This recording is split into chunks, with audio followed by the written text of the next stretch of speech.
I never thought at 58 I'd be questioning everything I thought I knew about my life.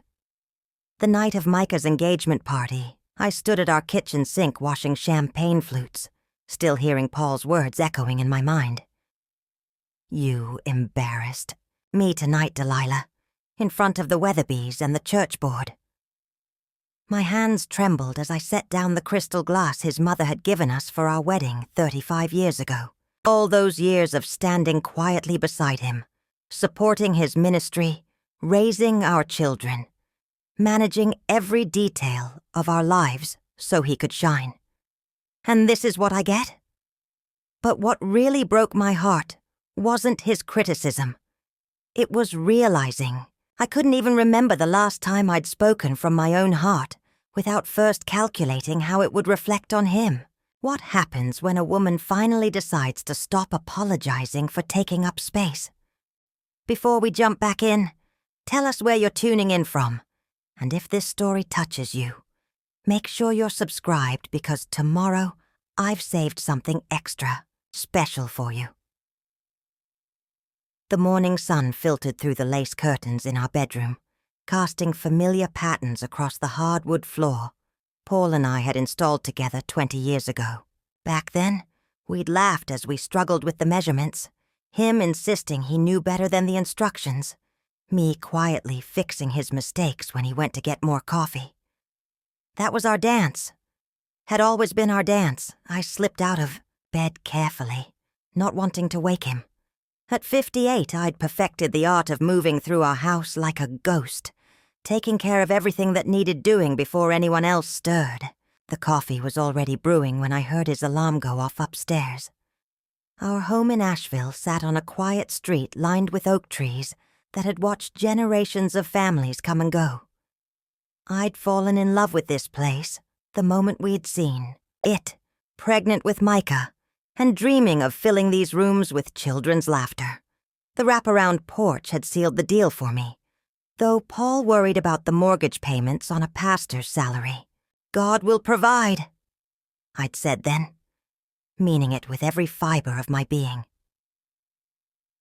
Now, stirring cream into Paul's coffee just the way he liked it, I wondered when I'd stopped believing that applied to my own dreams too. The kitchen was my sanctuary, painted a warm yellow that caught the morning light. I'd chosen the color myself, one of the few decisions Paul had let me make without input from the church board or his mother. The walls were covered with 35 years of family photos, church events, and grandchildren's artwork. Every surface told the story of a life lived in service to others. I pulled out my phone and scrolled through the photos from last night's engagement party. Micah looked so handsome in his navy suit, his arm around Sarah, both of them glowing, with that particular light that comes with new love. They'd met at the hospital where Sarah worked as a physical therapist. She was smart, kind, and best of all, she seemed to genuinely love our son for who he was, not what she could make him into. The party had been beautiful. I'd spent weeks planning every detail, from the flowers to the menu to the seating arrangements. Everything had gone perfectly, or so I thought. I found the video Leah had taken of my toast and played it again, studying my own face as I spoke. In the recording, I looked happy, confident even. I'd talked about watching Micah grow up, about the values Paul and I had tried to instill in him, about how proud we were of the man he'd become. I'd mentioned how marriage was about partnership, about lifting each other up, about the strength that comes from truly seeing and supporting your spouse. The room had been quiet, attentive. Several people had wiped away tears. The Weatherbys, Paul's biggest donors to the church building fund, had nodded approvingly. I'd thought it was one of my better moments, speaking from the heart about love and family. But apparently I'd been wrong. Delilah? Paul's voice carried down from upstairs. Where's my sermon notes? On your desk in the study, I called back, though I knew he'd already looked there. The notes were actually in his briefcase by the front door. where I'd put them after proofreading them last night after the party. I always proofread his sermons. He'd never asked me to, but early in our marriage I'd caught a few typos and started making it a habit. 35 years later, he expected it. I heard his footsteps on the stairs, heavy with the authority he carried even at home. Paul was a handsome man, silver-haired and distinguished in the way that made church ladies flutter and church boards listen. At 62, he'd grown into his role as senior pastor, with the confidence of someone who'd never seriously doubted his place in the world. "Morning, honey," he said, kissing my cheek as he reached for his coffee. His ritual was always the same: coffee, quick scan of the news on his phone, review of his day's schedule. "Good morning. How did you sleep?" "Fine, though I'm still thinking about last night." His tone carried that particular weight that meant we were about to have a conversation. I turned back to the stove where I was scrambling eggs, keeping my voice light. "It was a lovely party. Micah and Sarah seemed so happy." "The party was fine. It's your toast I'm concerned about." My hand tightened on the spatula. "What about it?" "Delilah." He set down his coffee cup with a deliberate clink. "You talked about marriage like you were giving advice to people who've been married longer than our children have been alive. The Weatherbys have been married 43 years. Eleanor Tate has buried 2 husbands. These are people who don't need to hear about partnership. From someone who—" He trailed off. "From someone who what, Paul?" "From someone who's never had to be the head of a household, who's never had to make the hard decisions or carry the real responsibility." The eggs were burning. I could smell them, but I couldn't seem to move to turn off the heat. "I see. Don't take it personally. It's just that when you speak publicly, people see you as a reflection of me, of our ministry. We have to be careful about the image we project." I turned off the burner and scraped the eggs onto his plate, though they were definitely overcooked now. "I was speaking about our son, about love, about marriage. I know your intentions were good, but Margaret Weatherby pulled me aside afterward and mentioned that your comments about partnership seemed a bit progressive for a pastor's wife. Progressive. As if treating marriage like a team effort instead of a benevolent dictatorship was some radical political position. What would you have preferred I say?" Paul added salt to his eggs, not looking at me. "Something about submission, about supporting your husband, about the biblical model of marriage. You know, the things we actually believe." I poured myself a cup of coffee and sat across from him at the kitchen table we'd bought at a yard sale when we were newlyweds and too broke to afford anything new. I'd refinished it myself, sanding off years of scratches and water rings, applying coat after coat of stain until it gleamed. Paul had been studying for finals and couldn't help. "Do we actually believe that, Paul? That marriage is about submission?" He looked up from his breakfast, eyebrows raised. "Of course we do. It's biblical. Ephesians 5:22. Wives, submit yourselves to your own husbands as you do to the Lord." What about the rest of that passage? "Husbands, love your wives as Christ loved the church and gave himself up for her."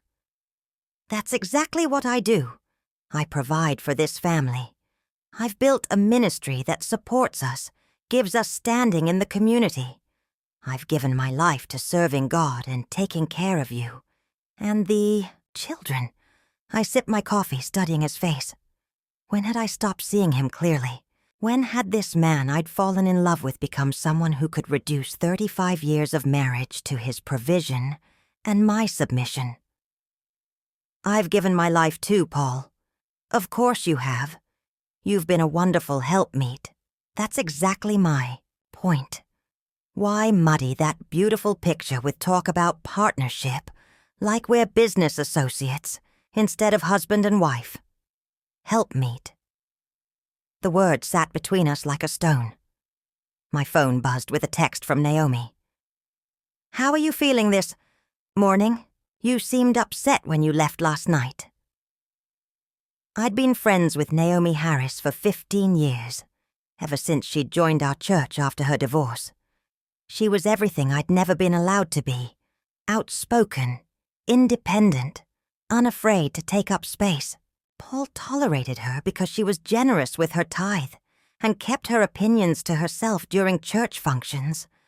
But I knew he considered her a bad influence on me. "I need to get ready for church," Paul said, standing and carrying his plate to the sink. "We'll be doing final preparations for the building fund campaign after the service. I'll probably be late for dinner." I nodded, watching him rinse his plate.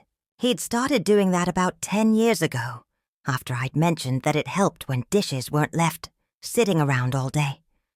It was a small consideration, but I'd been grateful for it then. Now I wondered if it was just another way of managing his image, even at home, even with me. After he left for the church, I sat in the quiet kitchen with my second cup of coffee and pulled out the wedding album I'd been looking through more often lately. Our wedding photos showed a different couple, younger obviously, but also more connected somehow. In picture after picture, Paul was looking at me instead of the camera, his eyes full of something I could only call wonder. When had that stopped? Turned to my favorite photo, the one where we were cutting the cake. I was laughing at something he'd whispered in my ear, and his whole face was lit up with joy. We looked like partners then, like people who were genuinely excited to build a life together. The doorbell rang, interrupting my thoughts. Through the front window, I could see Naomi's silver Honda in the driveway. "I brought coffee and muffins," she announced when I opened the door, holding up a bag from our favorite bakery downtown. "And I figured you might need to talk." Naomi was 63, with short gray hair she wore in a stylish pixie cut, and bright, blue eyes that missed nothing. She'd been a social worker before her retirement, and she had a way of asking questions that got to the heart of things. We settled at the kitchen table with our coffee and the blueberry muffins she'd brought. "So," she said, breaking off a piece of muffin, "what happened after you left last night? You looked like you'd seen a ghost." I told her about Paul's criticism, about being embarrassed in front of the important guests, about submission and partnership and biblical marriage models. As I talked, I watched her face grow more and more concerned. "Delilah," she said when I finished, "do you realize what you just told me?" "That my husband thinks I embarrassed him?" "No, that your husband thinks your voice, your perspective, your experiences don't matter unless they reflect well on him." I stared at her. "It's not that simple. He has a position to maintain. The church should be lucky to have a pastor's wife who speaks about love and partnership from 35 years of experience. What you said last night was beautiful. I watched that room. People were moved by your words. But Margaret Weatherby has been trying to control the women in that church for 20 years. Since when do we let her determine what's appropriate for a pastor's wife to say about marriage?" I felt something shift inside me, like a door opening that had been locked for so long I'd forgotten it was there. "I used to have opinions," I said quietly. "I used to speak up in meetings, offer ideas, challenge things that didn't make sense. When did I stop doing that?" Naomi reached across the table and covered my hand with hers. "I don't know, honey, but I think that's exactly what you need to figure out." The engagement party had been 3 weeks in the making. I'd planned every detail myself, From researching caterers to selecting flowers that would complement Sarah's dress. Paul had been busy with church duties, so the responsibility fell to me, as it always did. Our backyard had been transformed into something magical. String lights hung between the oak trees, and I'd arranged round tables with white linens and centerpieces of white roses and baby's breath. The weather had cooperated beautifully. 75 degrees with a gentle breeze that made the lights dance. Micah and Sarah had arrived early to help with final preparations. At 28, Micah was the best of both Paul and me. Thoughtful like his father, but emotionally aware in a way Paul had never quite managed. Sarah fit into our family, like she'd always belonged there, helping me adjust flower arrangements and joking with Micah about his nervous energy. "Mom, you've outdone yourself," Micah had said, squeezing my shoulders as we surveyed the backyard. "This is perfect." Leah had driven up from Charlotte with her girlfriend Amanda, both of them in their early 30s and full of the kind of confidence I envied. Leah had inherited Paul's strong features but my brown eyes, and at 32, she'd built a successful career in marketing that allowed her to speak her mind without apology. "Where's Dad?" she'd asked, kissing my cheek. "Still at the church. He'll be here soon." Leah had rolled her eyes. "Of course he is. God forbid he miss an opportunity to make an entrance. Leah." "I'm kidding, Mom. Mostly." The guests had started arriving at 6. The Weatherbys came first. Margaret in a navy dress that probably cost more than I spent on clothes in a year, and Robert in his perpetual navy blazer. They were in their 70s, had been members of our church since before Paul and I arrived, and their generous donations funded most of our major projects. Eleanor Tate arrived with her usual entourage of church ladies, all of them dressed as if they were attending a country club luncheon. Eleanor was 78, a widow who'd buried 2 husbands and had strong opinions about how the world should work. She'd been Paul's biggest supporter when he'd been selected as senior pastor, but she expected certain things in return, including a pastor's wife who knew her place. The church board members came with their wives, all of them people I'd known for years. We'd shared dinners, celebrations, and sorrows. Their children had grown up with ours. But somehow, in that backyard full of familiar faces, I'd felt like a stranger. Paul had arrived just as the sun was setting, apologizing to everyone for being late, explaining that he'd been counseling a troubled family and couldn't leave them in crisis.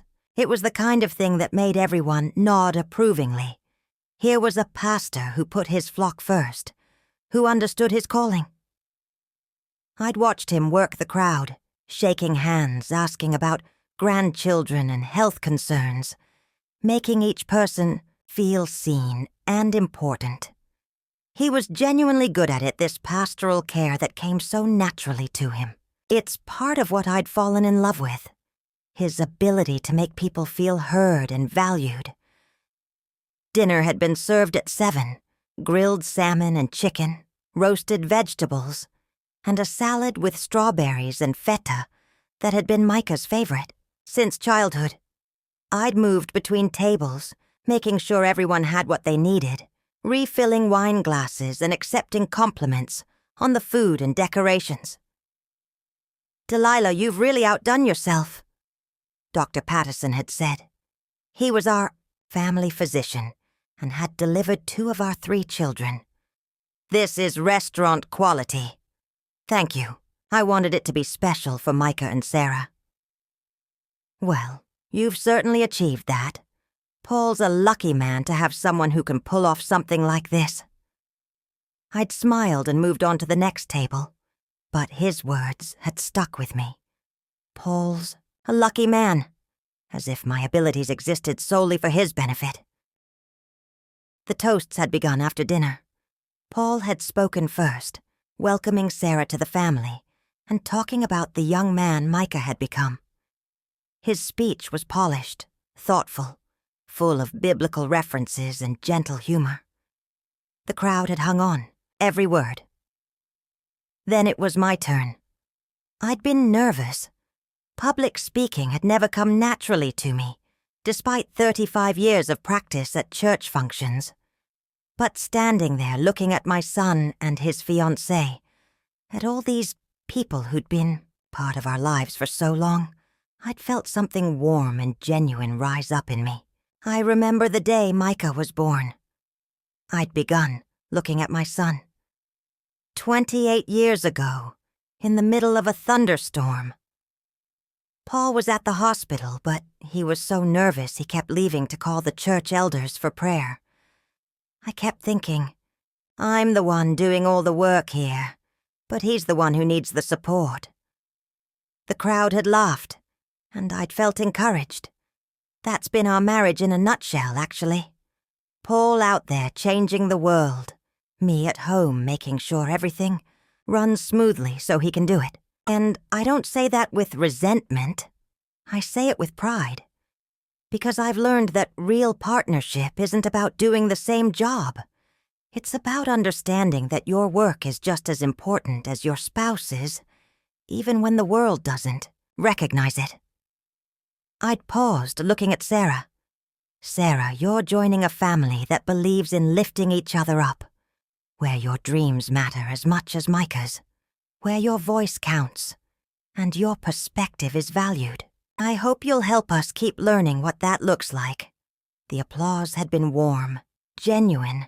Several people had wiped their eyes. I'd felt proud of what I'd said, like I'd managed to speak from my heart without embarrassing myself.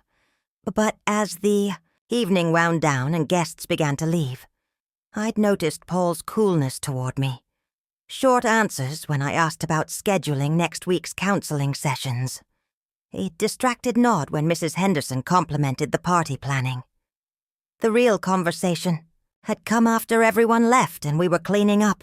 That was quite a speech, he'd said, collecting wine glasses from the tables. Thank you.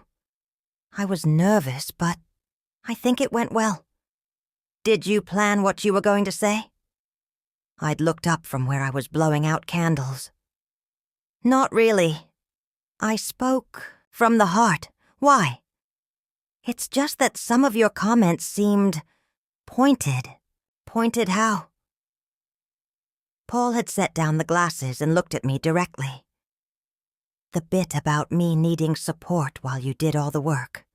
The emphasis on Sarah's voice counting and her perspective being valued. It felt like you were making some kind of statement. I'd felt my stomach drop. I was talking about partnership, about marriage being a team effort. But the way you said it, Delilah, it came across like you were criticizing our marriage, in front of the Weatherbys, the church board, everyone. I wasn't criticizing anything. I was sharing what I've learned about marriage. What you've learned. Delilah, these people look to us as an example.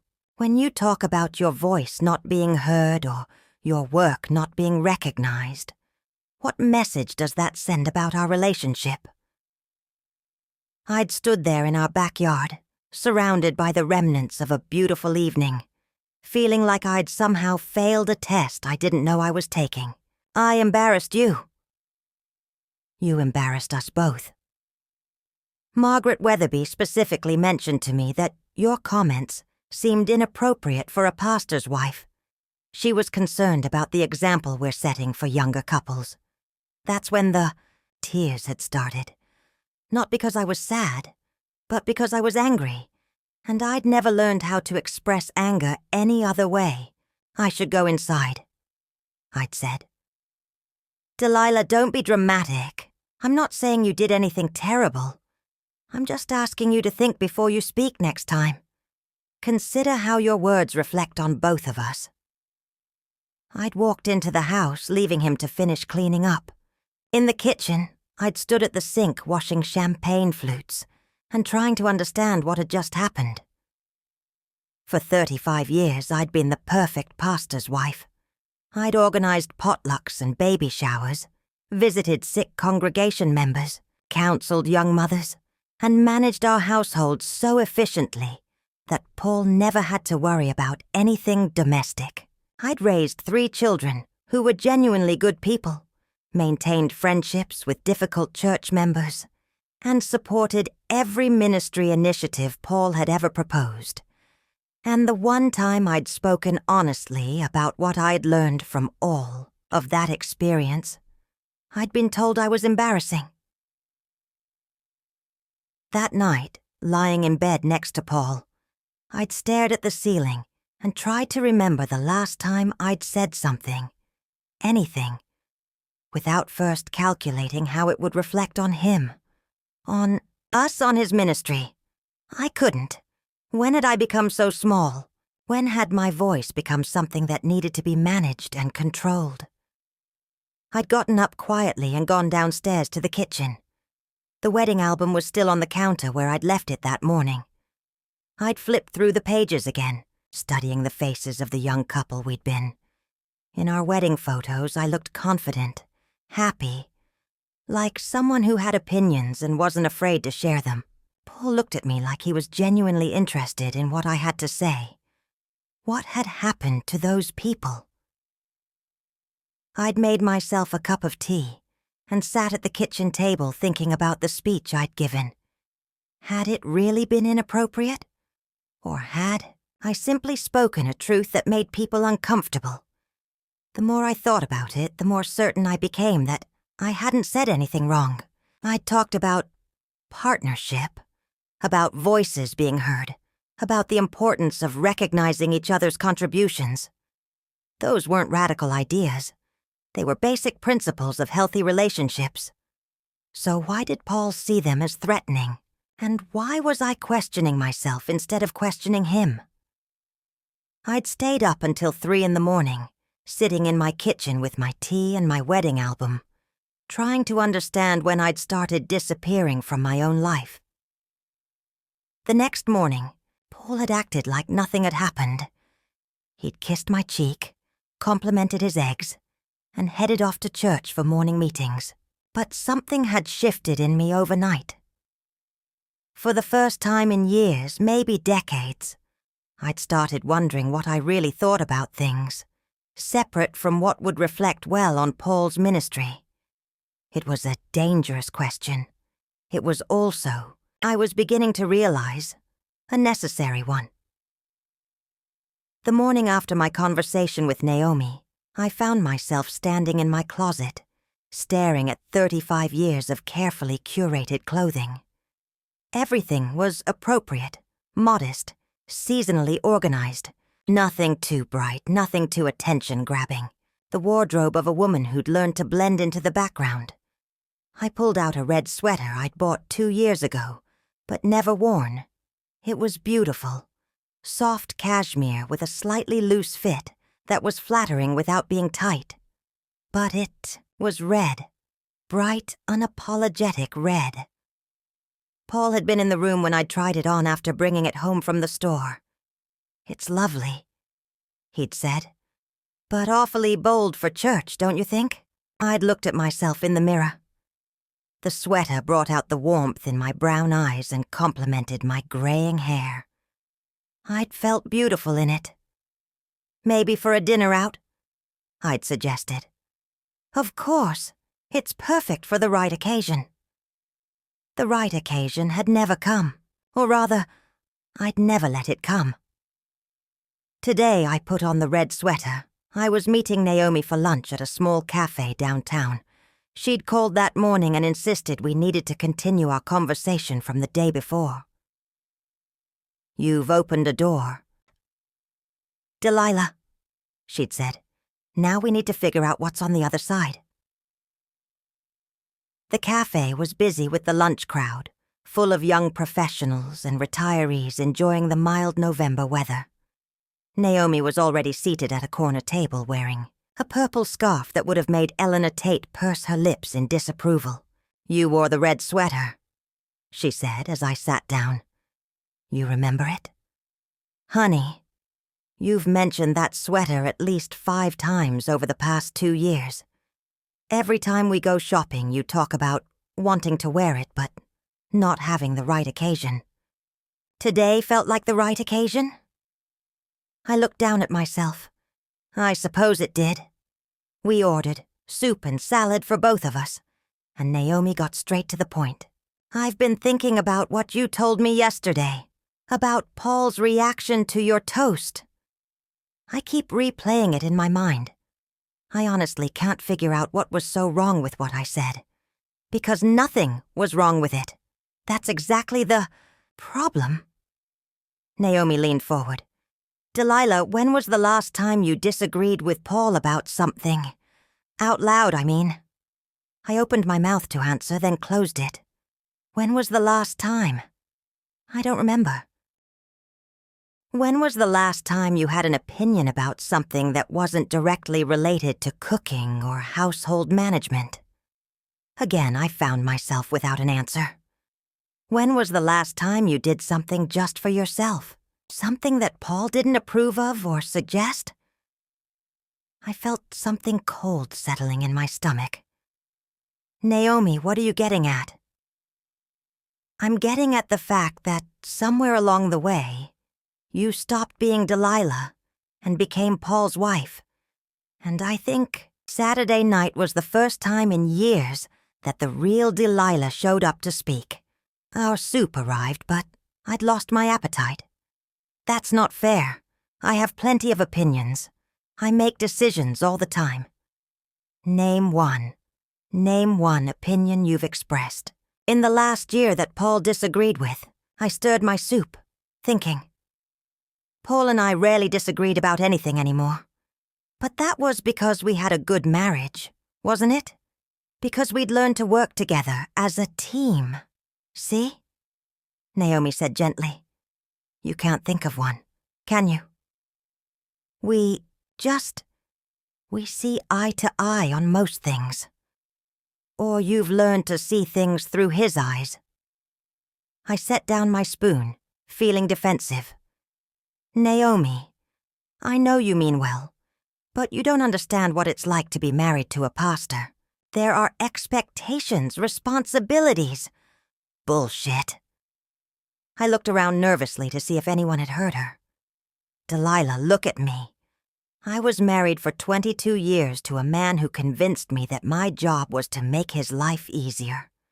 I know what it looks like when a woman disappears into someone else's expectations. That's different. Your ex-husband was controlling. Paul isn't like that, isn't he? Naomi's voice was gentle but firm. What happens when you disagree with him? We discuss it. And then? We find a solution that works for both of us, which means you do what he wants. I felt tears starting to form. It's not that simple. Then explain it to me. Help me understand. I thought about all the small decisions over the years. Where to vacation, somewhere that wouldn't interfere with church obligations. What car to buy, something reliable and modest. How to discipline the children. Paul's way because he'd read more books on parenting. What to do about my career. Put it on hold for the children, then for Paul's ministry, then it just stayed on hold. It's about compromise, I said finally. Compromise implies that both people give something up. What has Paul given up for? You? The question hung in the air between us like a challenge. He works hard to provide for our family. That's not giving something up for you, Delilah. That's doing his job as a husband and father. What has he sacrificed specifically for your happiness or dreams? I couldn't answer because I couldn't think of a single example. I gave up nursing, I said quietly. Yes, you did. For the children, and then for his ministry. What did Paul give up? Nothing. But his calling is not more important than yours was. The words hit me like a physical blow. Not because they were cruel, but because they were true. I was good at nursing, I whispered. I know you were. I've seen you with sick congregation members. You have a gift for caring for people. I loved it. The work, the feeling of making a difference, the intellectual challenge of it. I was planning to specialize in pediatric care before I got pregnant with Micah. What happened to that dream? Life happened. Marriage, children, responsibilities. Paul's responsibilities or yours? I wiped my eyes with my napkin. Both, but mostly his, I suppose. We sat in silence for a while, me crying quietly, and Naomi giving me space to process.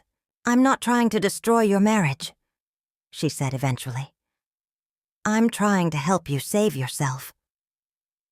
I don't know who myself is anymore. Then maybe it's time to find out. That afternoon, I drove home with Naomi's words echoing in my mind. The house felt different somehow, like I was seeing it through new eyes. Every room was organized exactly how Paul preferred. The living room furniture arranged for optimal conversation flow when he brought church members home. The study set, up as his private domain where he could prepare sermons without distraction. Even my kitchen, the space I thought of as mine, was designed around hosting church functions and accommodating Paul's dietary preferences. Where was I in this house? Where were my preferences, my needs, my dreams? I went upstairs to our bedroom and pulled out the bottom drawer of my dresser. Hidden beneath winter sweaters was a small wooden box I hadn't opened in years. Inside were mementos from my nursing school days, my graduation pin, letters of recommendation from professors, a photo of me with my study group. There was also a journal I'd kept during my last year of school, full of hopes and plans for my career. I'd wanted to work in pediatric oncology, to help children and families navigate the most difficult experiences of their lives. I'd written pages about the impact I wanted to make, the continuing education I planned to pursue, the ways I hoped to advocate for better patient care. Reading my own words from 36 years ago felt like meeting a stranger. This young woman had dreams, ambitions, plans that had nothing to do with supporting someone else's calling. She'd been excited about her own future, confident in her abilities, eager to make her mark on the world. What had happened to her? I knew what had happened. I'd fallen in love with Paul during my last semester of nursing school. He'd been in seminary then, preparing for his own calling. We'd met at a Christian student fellowship, and I'd been swept off my feet by his passion for ministry, his vision for changing lives through faith. When he'd proposed, I'd said yes without hesitation. But somehow, in all our planning for the future, it had been assumed that my career would be secondary to his, temporary. Something I'd do until children came along, and then something I could return to later, when his ministry was established, and our family responsibilities were manageable. Later had never come. I heard Paul's car in the driveway, and quickly put the journal away. But as I went downstairs to start dinner, I carried with me the memory of that young woman who'd believed her dreams mattered. "How was your day?" Paul asked, kissing my cheek as he came into the kitchen. "Fine. I had lunch with Naomi." "That's nice. What did you two talk about?" I hesitated. The old me would have said, "Nothing much," or this and that. The old me would have moved the conversation to his day, his concerns, his needs. "We talked about dreams," I said. "About what happens to the things we wanted when we were young." Paul looked at me curiously. "That's an interesting topic. What brought that up?" "I was thinking about my nursing career, about the plans I had. You were a wonderful nurse. You still are, really. Look at how you care for people in the congregation when they're sick. But I never got to pursue pediatric oncology like I wanted." Paul was quiet for a moment, pouring himself a glass of water. "Do you regret giving that up?" It was the first time in our entire marriage that he'd asked me that question directly. "I don't know," I said honestly. I've never let myself think about it. Well, you made the right choice.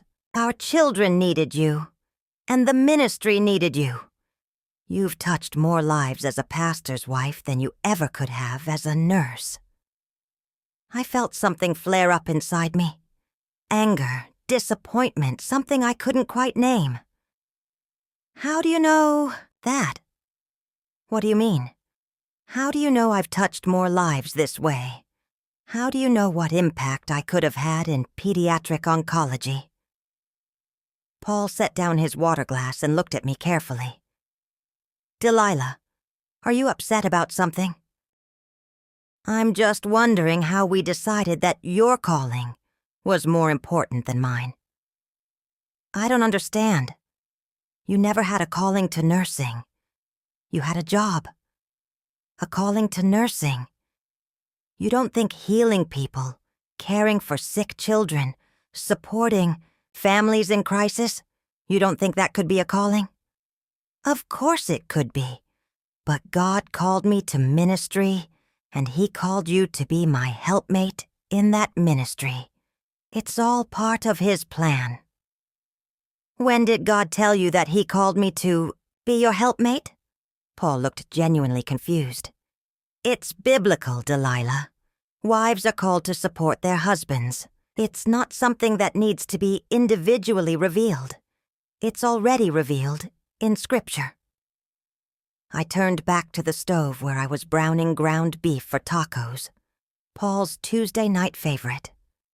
What if God called me to nursing, and you convinced me to ignore that calling? That's ridiculous! You've been happy all these years. Have I? The question hung in the air between us.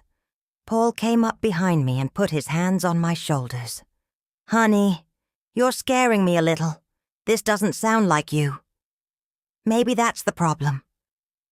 The fight started 3 days later over something completely mundane. The church bulletin. I'd been proofreading it, as I had every week for 35 years, when I noticed an error in the announcement about the women's ministry retreat. Paul, I called from the kitchen table where I had the bulletin, spread out with my red pen. The retreat announcement has the wrong date. What? He looked up from his laptop where he was working on Sunday's sermon. It says November 18th, but the retreat is November 25th, the weekend after Thanksgiving. Are you sure? I felt a familiar spike of irritation. Yes, I'm sure. I planned the retreat. Let me check my calendar. I watched him pull up his phone calendar, scrolling through November. After a moment, he looked up. You're right. Thanks for catching that. But instead of simply making the correction, he kept scrolling through his phone. Actually, I'm wondering if we should move the retreat. The weekend after Thanksgiving might be difficult for people. Paul, we sent save the dates 3 months ago. People have made arrangements. Sarah's mom is planning to attend. She's driving down from Virginia. I understand, but I'm concerned about attendance. People travel for Thanksgiving weekend.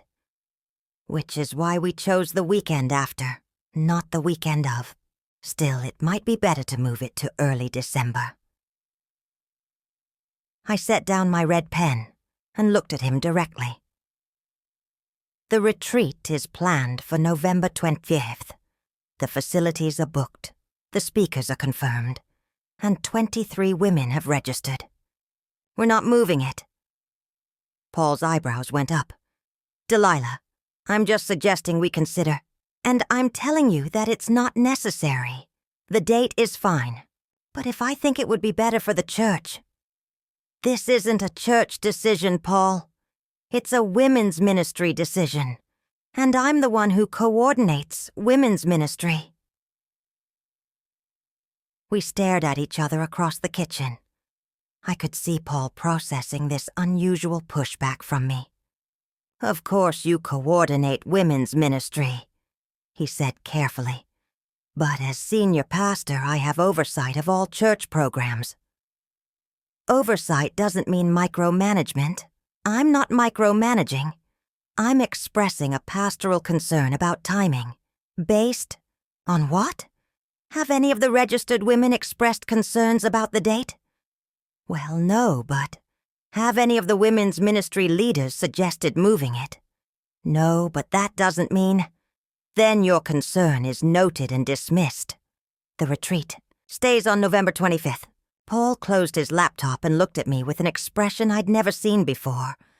Surprise mixed with something that looked almost like respect. Telling and preparing this story took us a lot of time, so if you are enjoying it, subscribe to our channel. It means a lot to us. Now back to the story. All right, he said. If you're confident about the date, we'll keep it. Thank you. But the conversation wasn't over. I could see Paul processing, trying to understand this new dynamic between us. Delilah, can I ask you something?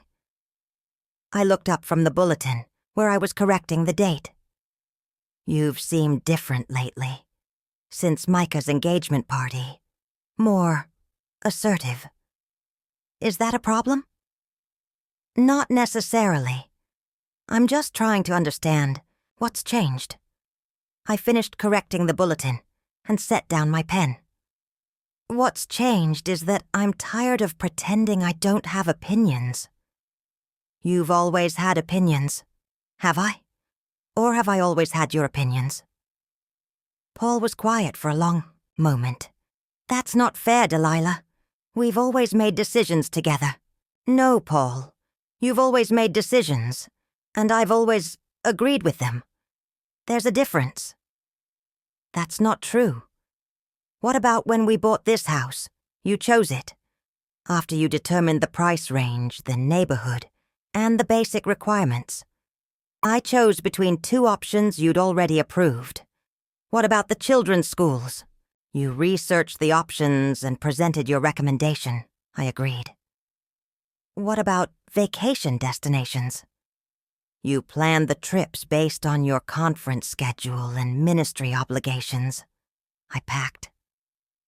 Paul stood up and began pacing the kitchen. You make it sound like you've been some kind of prisoner in this marriage. Not a prisoner, but not really a partner either. That's ridiculous. You're my partner in everything. The ministry, the children, this household. I'm your assistant, Paul. There's a difference. How can you say that? You know how much I value your support, your input. When was the last time you took my input and changed your mind about something important? He stopped pacing and looked at me. What do you mean? I mean, when was the last time I disagreed with you about something that mattered, and you decided I was right? Paul was quiet for a long time, thinking. See? I said. You can't think of a single time. That doesn't mean I don't value your opinion. It means you only value my opinion when it agrees with yours. The tension in the kitchen was thick enough to cut. Paul sat back down across from me, his expression troubled. Delilah, I don't understand where this is coming from. We've had a good marriage. We've built a life together, raised children together, served God together. Are you telling me you've been unhappy all this time? I thought about his question carefully. Had I been unhappy? Or had I just been absent? I don't think I've been unhappy, I said slowly. I think I've been asleep. What does that mean? It means I stopped paying attention to what I wanted, what I thought, what I believed. I became so focused on being the wife and mother and church lady I was supposed to be, that I forgot to be myself. And who is yourself? It was a fair question, and one I wasn't sure I could answer. I don't know anymore. That's the problem. Paul reached across the table and took my hand. Honey, you're having some kind of midlife crisis. This happens to people. We can work through it. I pulled my hand away gently. Don't dismiss this as a midlife crisis, Paul. This is about 35 years of marriage, where one person's dreams and opinions and preferences have mattered more than the other person's. Whose dreams and opinions haven't mattered? Mine. That's not true. Then tell me one dream of mine that we've pursued, one preference of mine that we've prioritized, one opinion of mine that has shaped a major decision in our life together. Again, Paul was quiet. I can tell you dozens of examples the other way, I continued. We moved to Asheville because you got the job at the church. We bought this house because it was appropriate for a pastor's family. I stopped working because it was better for your ministry. We vacation where your conferences are. We socialize with your colleagues. We attend events that benefit your career. Our entire life has been built around your calling, your preferences, your needs. But you agreed to all of those things because I loved you, because I wanted to support you, because I believed that was what a good wife did. It is what a good wife does. The words hung in the air between us, and I felt something shift inside me.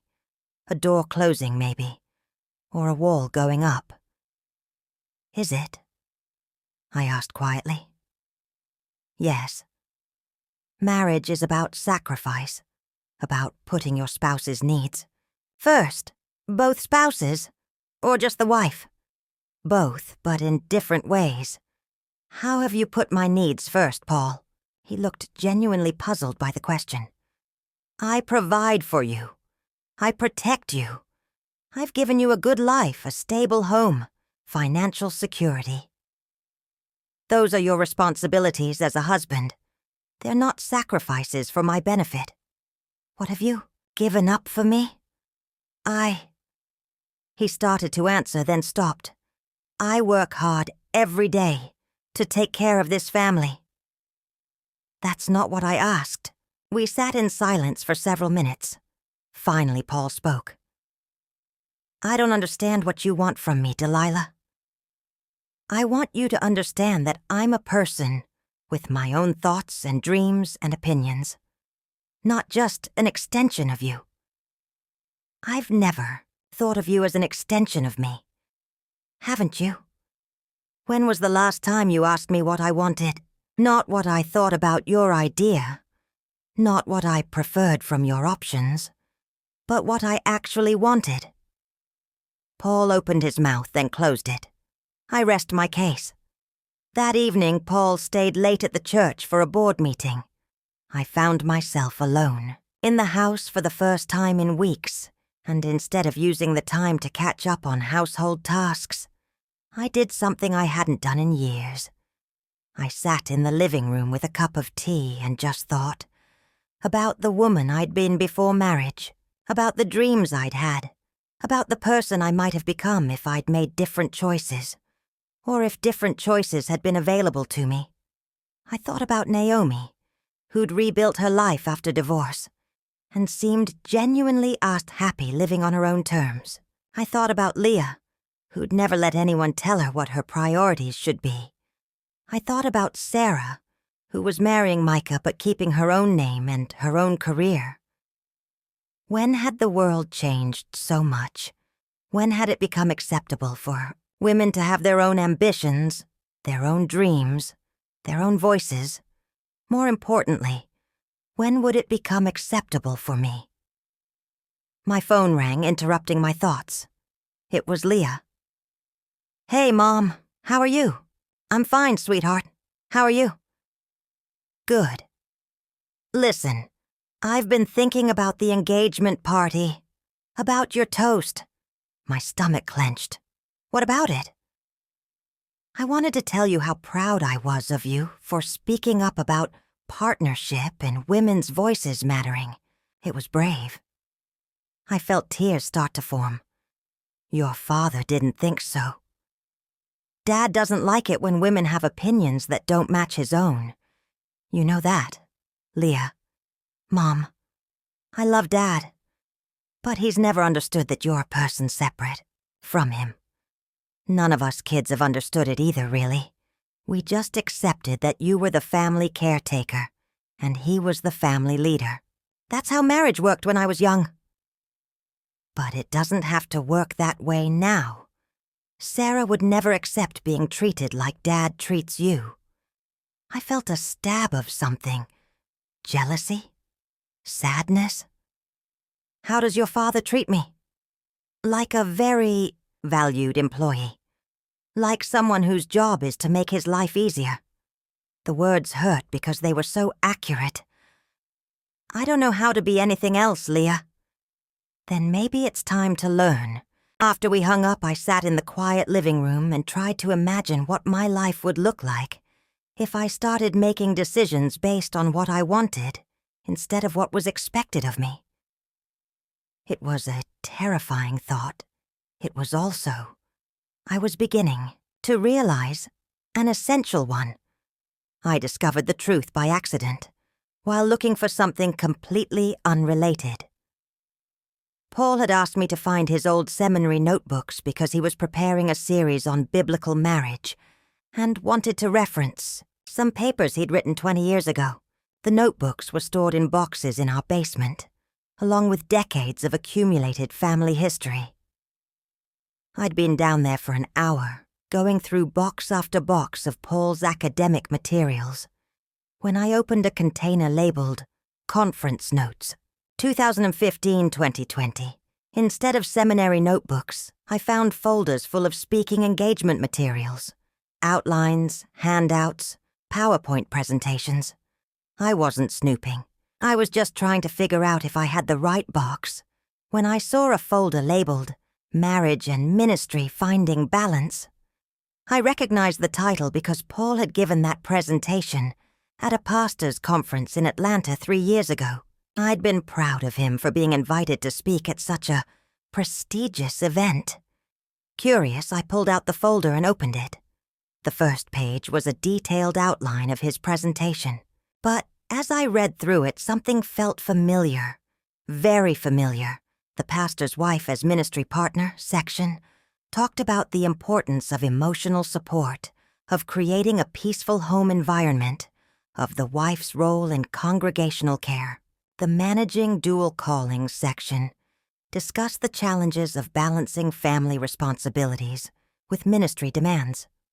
I kept reading, my heart rate increasing with each page. The hidden labor of ministry families described the behind-the-scenes work that makes successful ministry possible. Meal planning for frequent guests, managing children's schedules around church obligations, providing counseling and support to congregation members outside of formal pastoral care. Every single point, every insight, every practical suggestion in that presentation came from conversations Paul and I had had over the years. Conversations where I'd shared my experiences, my observations, my hard-won wisdom about navigating life as a pastor's family. But in Paul's presentation, these insights were presented as his own observations, his own expertise, his own understanding of ministry dynamics. I sat on the basement floor, surrounded by boxes, feeling like I'd been punched in the stomach. With shaking hands, I pulled out another folder. The Sacred Partnership, Marriage in Ministry. A presentation from a 2018 conference. In Denver, this one was even worse. The entire presentation was built around specific stories from our marriage. The time I'd helped him navigate a difficult conflict between 2 board members by suggesting he meet with each of them separately first. The crisis we'd weathered when Micah was arrested for underage drinking, and how we'd learned to balance truth-telling with grace. The way we'd handled the challenge of infertility between Leah and our youngest son, Marcus.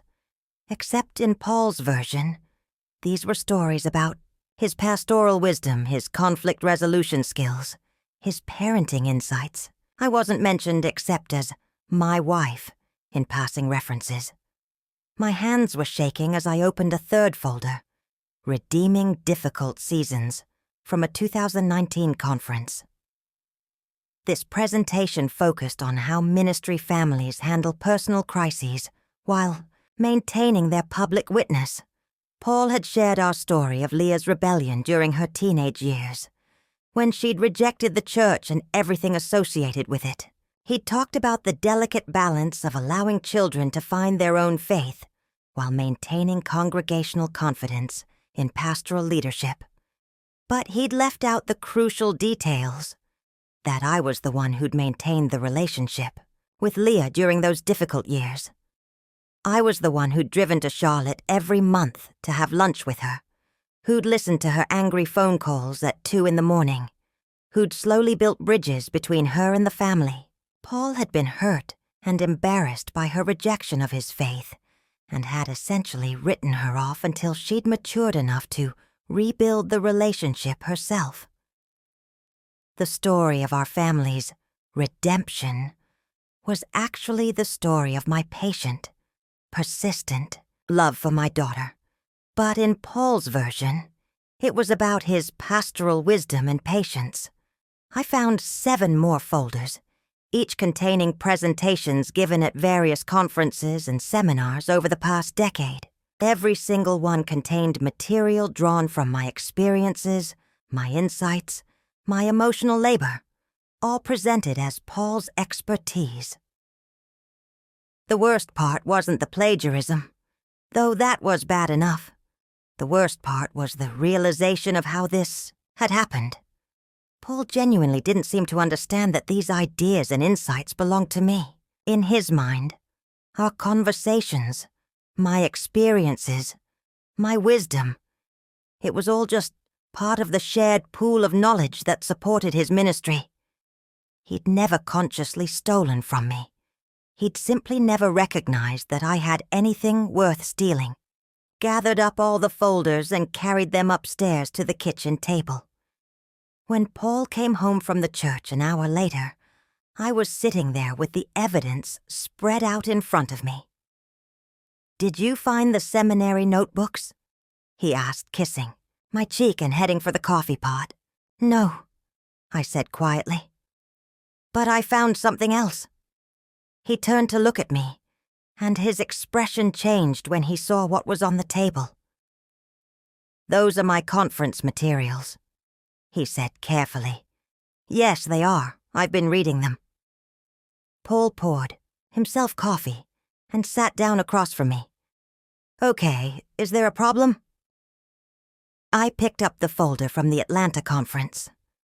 "This presentation on marriage and ministry. Where did you get the material for it?" "What do you mean?" "I mean, where did these insights come from? These observations about pastoral marriages and the hidden labor of ministry families?" Paul looked uncomfortable. "From my experience, from our life together."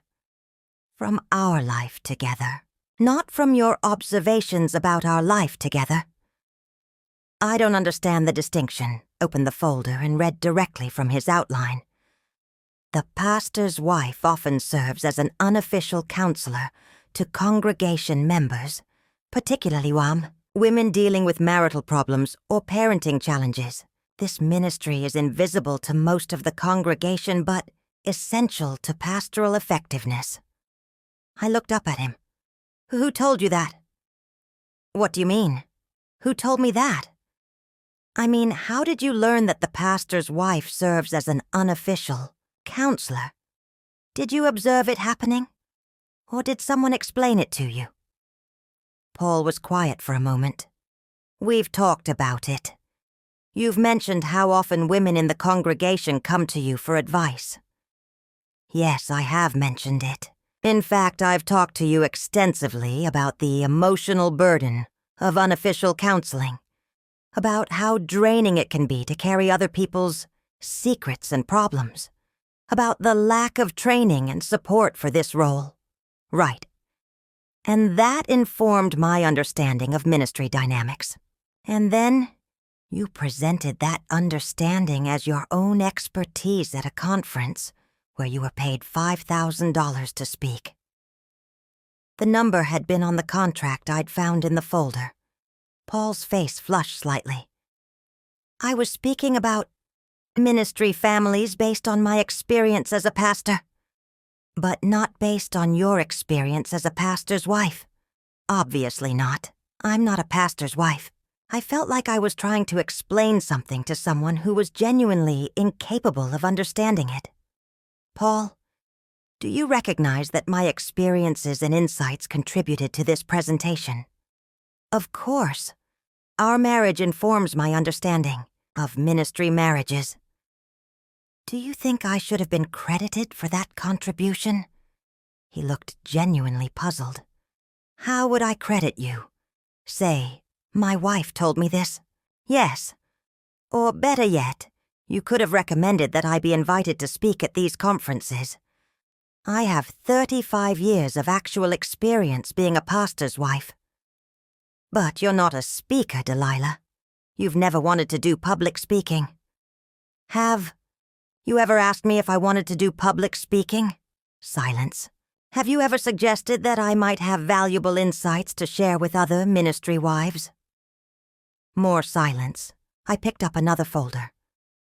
This presentation about handling family crises while maintaining public ministry. You tell the story of Leah's teenage rebellion and our family's journey through that season. Yes. But you leave out the fact that I was the one who maintained the relationship with her. You were ready to cut her off completely when she rejected the church. That's not true. I was hurt, but I never wanted to cut her off. Paul, you didn't speak to her for 6 months. You told me I was enabling her rebellion by continuing to have lunch with her. I was concerned about the message we were sending. To the congregation. Exactly. You were concerned about the message. I was concerned about our daughter. And my concern, my work, my persistence is what saved that relationship. But in your presentation, it's your pastoral wisdom that redeemed the situation.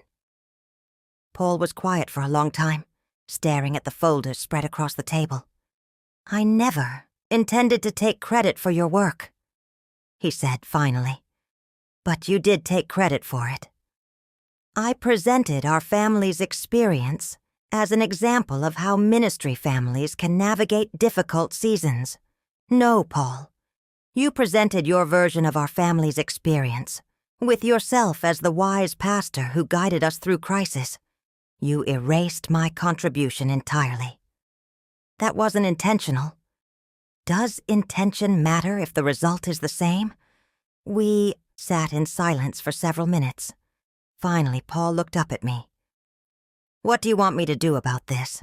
I want you to understand that I have my own expertise, my own insights, my own value, separate from how I support your ministry. I've never said you don't have value. You've never acted like I do. That's not fair. I gathered up the folders and stacked them neatly. Paul, in these presentations you've shared intimate details of our marriage, our family, our struggles. You've turned my life experiences into your professional content, and you've done it without my permission and without my involvement. Our life experiences. We're married. These are our shared experiences. But they're not our shared insights, the understanding of what those experiences meant, the wisdom drawn from them, the practical applications. That came from me, and you presented it as your own. Paul stood up and began pacing the kitchen. I don't know what you want me to say, Delilah. Yes, our conversations have informed my understanding of ministry.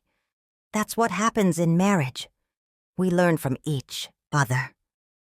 Learning from each other is different from taking credit for each other's insights. I've never taken credit for. You've built a national speaking career on insights you learned from me, and you've never once suggested that I might be qualified to share those insights myself. Because I'm the pastor. I'm the one with the theological training, the seminary education, the ordination. And I'm the one with 35 years of actual experience doing the work you're talking about. We stared at each other across the kitchen. For the first time in our marriage, I saw Paul clearly. Not as the partner I'd imagined him to be, but as someone who genuinely believed his perspective was more valuable than mine, simply because it came from him. "I need some air," I said, standing up. "Delilah, don't leave angry. Let's talk this through." "I've been talking it through for 35 years, Paul. I'm tired of talking." I grabbed my car keys and headed for the door. "Where are you going?" "To find out who I am when I'm not supporting your ministry." I drove aimlessly for an hour, ending up at a small park by the French Broad River. I sat on a bench watching the water flow and tried to process what I'd discovered. The presentations weren't just about plagiarism or credit. They were about visibility, recognition, voice. For decades, I'd been the source of wisdom and insight that had shaped Paul's ministry. But I'd remained invisible while he received acclaim for that wisdom. More than that, I'd been complicit in my own erasure. I'd never asked to be included in his speaking engagements. I'd never suggested that my perspective might be valuable to other ministry wives. I'd accepted that my role was to support from the shadows while he performed in the light. But why had I accepted that? And more importantly, did I have to keep accepting it? My phone buzzed with a text from Naomi. "How are you doing? You've been on my mind today," I typed back. "Can we talk? I think I'm ready to stop being invisible." Her response came immediately. "I'll be right there. Where are you?" I sent her my location and sat by the river, watching the sun set behind the mountains and feeling something new growing inside me. Not anger, exactly, but a kind of fierce clarity about what I deserved and what I was willing to accept. For the first time in 35 years, I was ready to stop asking for permission to exist. The next morning, I called in sick to my volunteer duties at the church for the first time in 15 years. Paul had already left for his weekly breakfast meeting with the deacon board, so I had the house to myself and a plan that had been forming since my conversation with Naomi by the river. I was going to write it all down, not for revenge, not to embarrass Paul, but because Naomi was right. My story deserved to be told, and I was the only one who could tell it. I set up my laptop at the kitchen table with a cup of coffee and a legal pad for notes. For 35 years, I'd kept journals sporadically. Nothing consistent, just entries during particularly difficult or meaningful seasons. I'd filled maybe a dozen notebooks over the decades, all of them stored in the bottom drawer of my dresser, gathered them all and spread them out on the table, creating a timeline of my married life through my own eyes, instead of Paul's version of events. The earliest journal was from our first year of marriage, when Paul was finishing seminary and I was working as a nurse at Asheville Regional Medical Center. Reading my own words from 36 years ago was like time travel. Paul has been struggling with his thesis on pastoral leadership. He's been up until 2 a.m. every night this week, and I can tell he's feeling overwhelmed.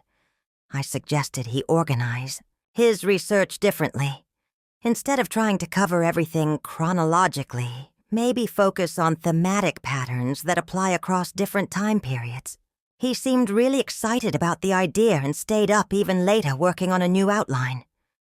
I'm glad I could help, even though I sometimes feel like I'm just guessing when it comes to academic work. I remembered that night. Paul had indeed restructured his entire thesis based on my suggestion, and it had earned him the highest marks in his program.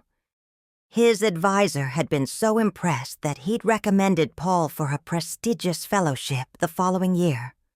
I'd never connected those dots before. That my idea had directly contributed to Paul's early academic success. I kept reading, jumping between journals and decades. The search committee from Asheville First Baptist called today. They want Paul to come for a final interview next month. I'm excited but also nervous about leaving Charlotte. I'll have to give up my position in the pediatric unit, and I was just getting comfortable with the more complex cases. Dr. Martinez said he'd write me a recommendation for any hospital in Asheville, but I'll be starting over again. Paul got the job. We're moving to Asheville in January. He's so excited about his first senior pastor position, and I'm proud of him. The church board specifically mentioned that they were impressed with me during our interview weekend. Mrs. Tate said I had exactly the right spirit for a pastor's wife. I'm not entirely sure what that means, but I'm glad they approve. Micah turned 2 today. I can't believe how fast time goes. Paul has been so busy with the building campaign that I feel like I'm raising Micah alone sometimes. Not that I mind. I love being home with him. But I do miss nursing more than I expected. Sometimes I wonder what would have happened if I'd taken that job at Mission Hospital before we found out I was pregnant. But there's no point in wondering about roads not taken. Page after page revealed a pattern I'd never fully recognized. My ideas shaping Paul's decisions, my emotional labor supporting his career, my sacrifices enabling his success, all of it recorded in my own handwriting, but never acknowledged in our shared narrative of his ministry. By lunchtime, I had filled 8 pages with notes.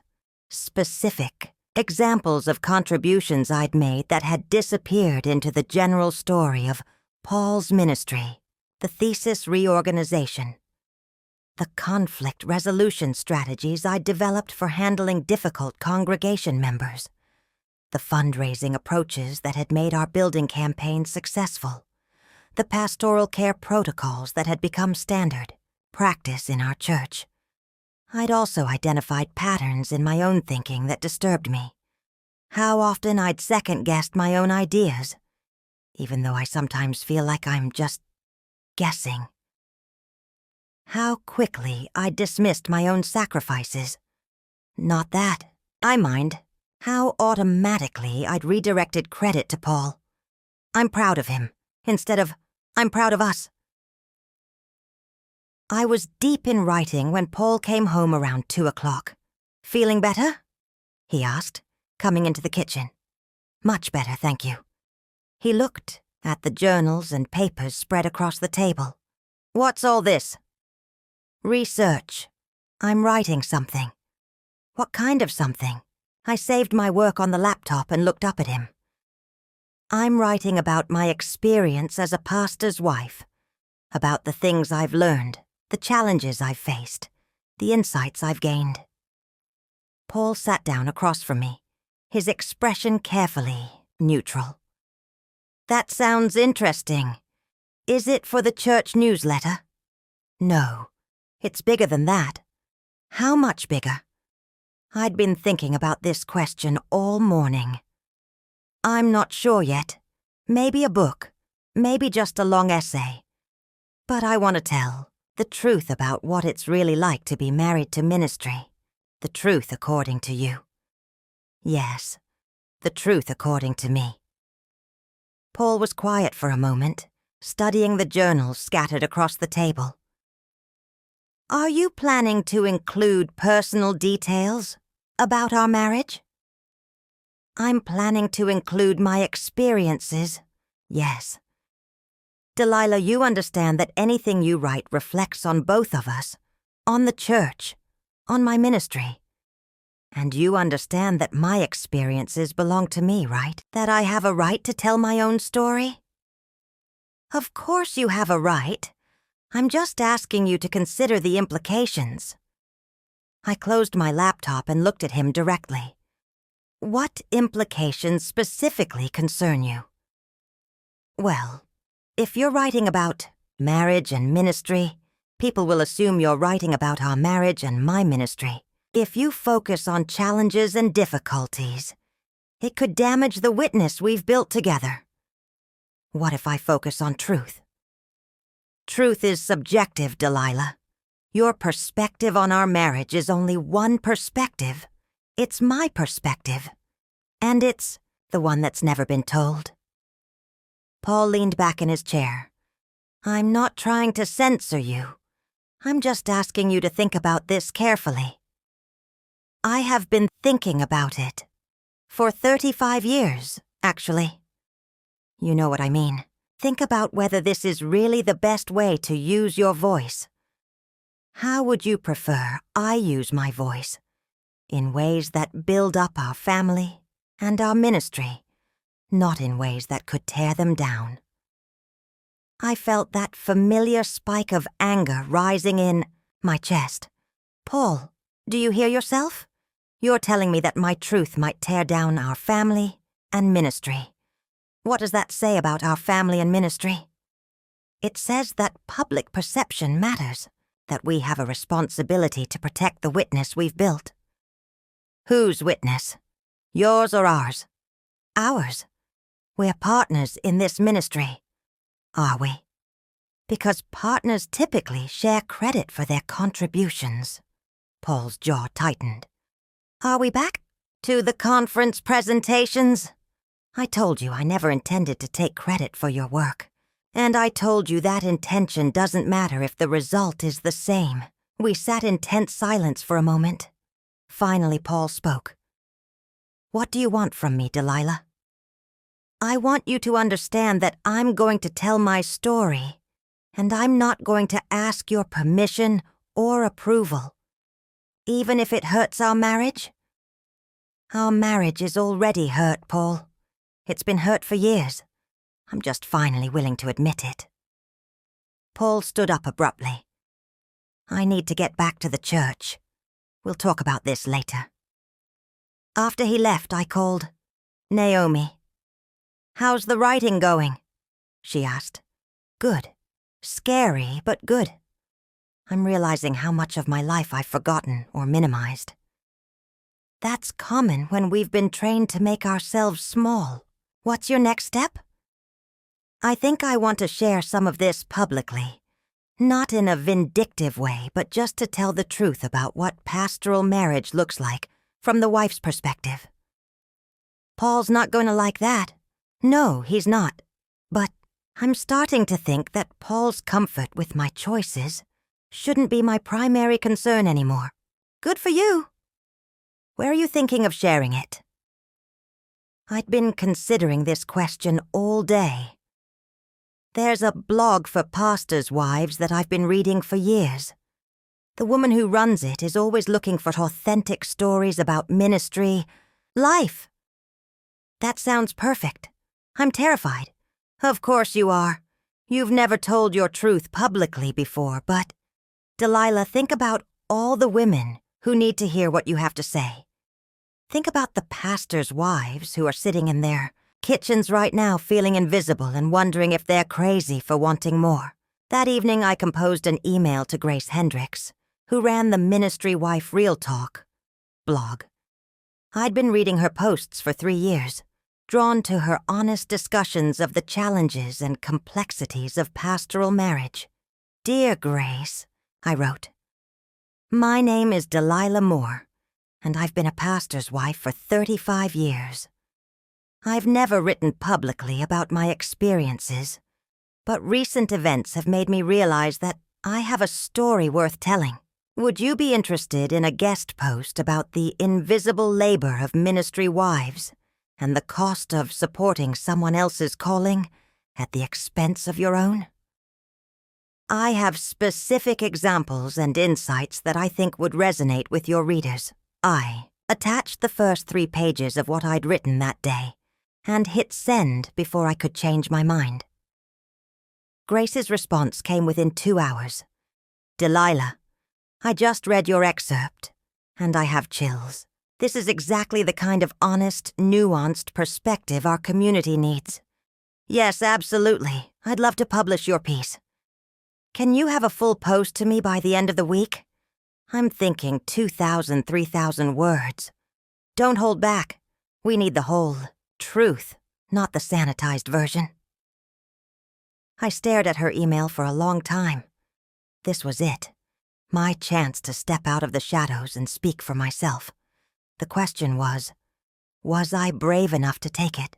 I looked around our kitchen, at 35 years of accumulated life, at the evidence of a marriage built on unacknowledged sacrifice and unexamined assumptions. Then I opened my laptop and started writing in earnest. I was 58 years old, and I was finally ready to tell the truth. The blog post went live on a Tuesday morning in early December. I'd titled it, "The Invisible Partner: What 35 Years of Ministry Marriage Has Taught Me About Voice Value and the Cost of Silence." I'd written 2,800 words about the reality of pastoral marriage from the wife's perspective, the emotional labor, the career sacrifices, the way support gets mistaken for servitude, and the gradual erasure of identity that happens when one person's calling consistently takes precedence over another's. I'd shared specific examples without using names, talked about the financial impact of unpaid ministry work, and examined the biblical interpretation that reduces partnership to submission. I'd ended with this paragraph: "I'm not writing this to shame my husband or attack the institution of marriage. I'm writing this because somewhere there's a young woman considering marriage to a pastor, and she deserves to know what she's really signing up for. Somewhere there's a ministry wife sitting in her kitchen at 2 a.m., wondering if she's selfish for wanting her dreams to matter too. And somewhere there's a man who loves his wife but has never considered that supporting his calling might mean she's sacrificing her own. These conversations are long overdue."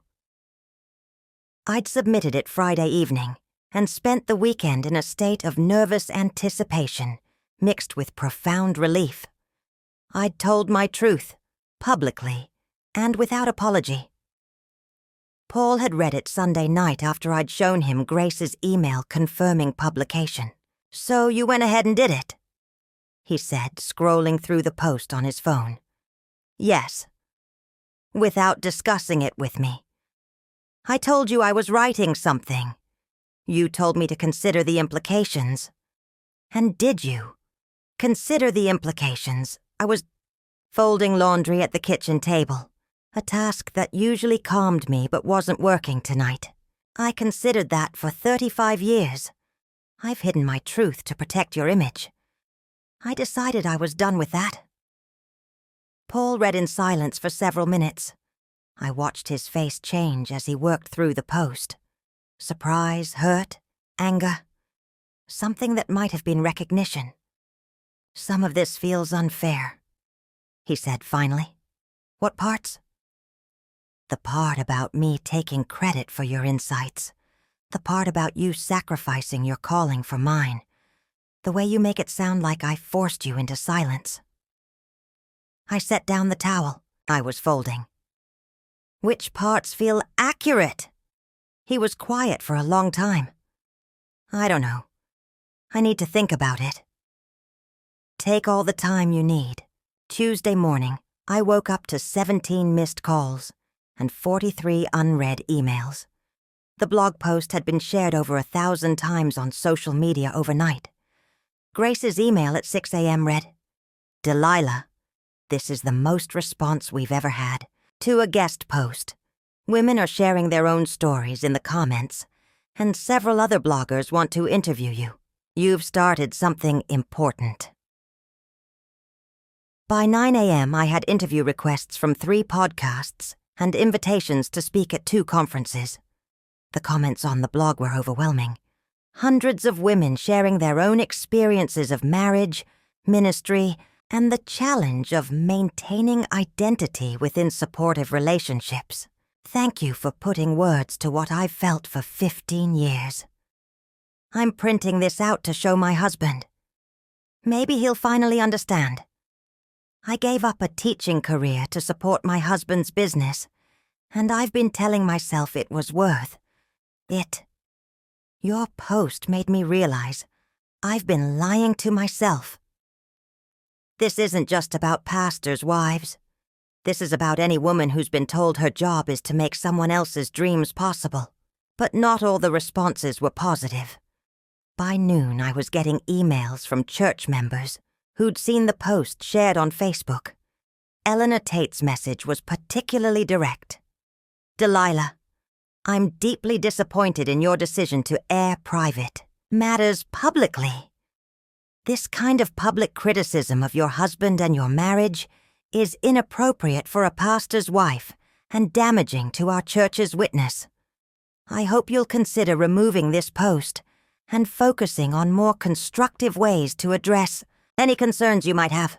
Margaret Weatherby had called the church office and asked to speak with Paul directly about the situation with his wife's blog post. But the most difficult response came from Micah, who called me around 2 p.m. Mom, I just read your blog post. Okay, my heart was pounding. I had no idea you felt this way. About marriage, about Dad, about everything. I haven't talked about it much. But all those years you seemed happy. You seemed like you and Dad were a team. I sat down at the kitchen table looking out at the backyard, where we'd held his engagement party just 6 weeks ago. We were a team, sweetheart. But it was the kind of team where one person calls the plays and the other person runs them. Are you saying Dad treated you badly? I'm saying your father and I built a marriage based on assumptions about gender roles that didn't leave much room for my individual dreams and opinions. Micah was quiet for a moment. Sarah read it too. She said it helped her understand some things about our family that she'd noticed but couldn't articulate. What kinds of things? The way Dad talks about his work like it's the most important thing in the world, but he never asks about yours. The way he makes decisions about family stuff and then tells you what he's decided. The way he introduces you as my wife instead of by your name. I hadn't realized anyone outside the family had noticed these patterns. Are you and Dad going to be okay? Micah asked. I don't know, honey. I hope so. But we need to have some conversations that we should have had a long time ago. Do you regret marrying him? It was the question I'd been asking myself for weeks. I don't regret marrying your father. I regret not insisting on staying myself after I married him. When Paul came home that evening, his expression was grim.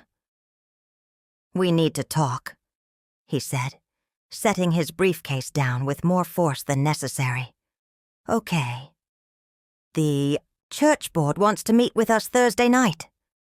About the blog post? About your public criticism of pastoral marriage and the implications for my leadership. I felt my stomach drop. They want to meet with us? Or with you? Both of us. Eleanor called an emergency session. She's concerned about the message this sends to the congregation. What message would that be? That the pastor can't manage his own household. I stared at him. Is that really how you see this? As a household management issue? I see this as my wife publicly undermining my ministry. I see this as your wife finally finding her voice. Paul sat down across from me, his face weary. Delilah, I've been getting calls all day, from board members, from other pastors, from people in the community. Everyone wants to know what's going on with us, what this post means for our marriage, and my ministry. What have you been telling them? That we're working through some things, that marriage is complicated, that we'll get through this. Do you believe that? I want to. But I'm not sure how we get through it if you're going to continue writing publicly about our private life. I stood up and walked to the window, looking out at our quiet street. Paul, for 35 years, our private life has been public. Every sermon you've preached using our family as examples, every conference where you've shared our stories, every church function where we've performed the role of the perfect pastoral couple. Our life has never been private. That's different. How? Because those were positive representations. They built up the kingdom. What you wrote tears down everything we've built. I turned back to face him. What I wrote tells the truth. If the truth tears down what we've built, what does that say about what we've built? We stared at each other across the kitchen. For the first time in our marriage, I felt like we were seeing each other clearly, not through the lens of roles and expectations, but as two people with fundamentally different ideas about marriage, partnership, and truth.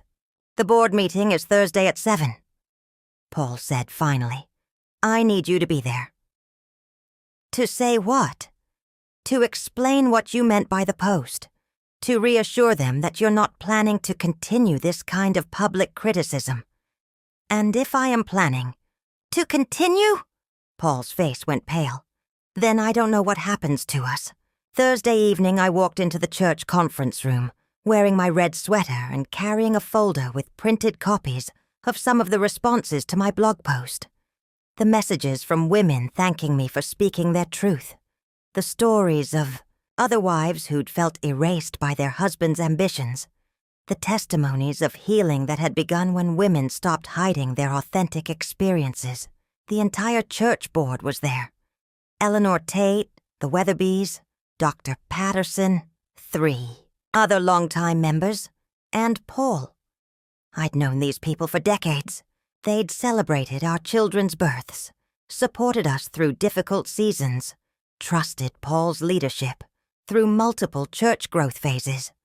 Now they sat around the conference table looking at me like I was a stranger who'd somehow infiltrated their perfect pastoral family. Eleanor spoke first. Delilah, we've all read your blog post, and we're concerned about the impact it might have on the church and Paul's ministry. What kind of impact? Concerns you? The implication that pastoral marriage is oppressive to women. The suggestion that biblical submission is somehow harmful. The idea that supporting your husband's calling is a sacrifice rather than a privilege. I looked around the table at faces I'd known for decades. What if it is a sacrifice? What if biblical submission has been harmful? What if some pastoral marriages are oppressive to women? Margaret Weatherby leaned forward. Delilah, dear, I think you may be going through a difficult season. Many women experience confusion about their roles as they get older, but airing these doubts publicly reflects poorly on Paul and on our church. Mrs. Weatherby, I'm not confused about my role. I'm questioning whether the role I've been assigned is the role I want to keep playing. Eleanor's eyes flashed. Assigned? Your role as Paul's wife is not assigned, Delilah. It's biblical. It's ordained by God. According to whose interpretation? The room went very quiet. According to Scripture. Dr. Patterson said gently. Ephesians 5, Colossians 3, 1 Peter 3. The Bible is clear about the marriage relationship. And what about the rest of those passages? The parts about husbands loving their wives as Christ loved the church? The parts about mutual submission? The parts about women being co-heirs with men? Of course those matter too, Eleanor said impatiently. But they don't negate the fundamental structure of marriage. Husband as head, wife as helper. I opened my folder and pulled out one of the printed emails.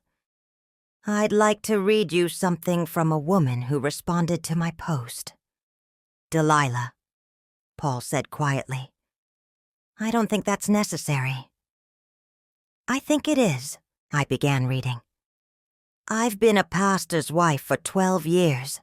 And I've been struggling with depression and anxiety that no one talks about.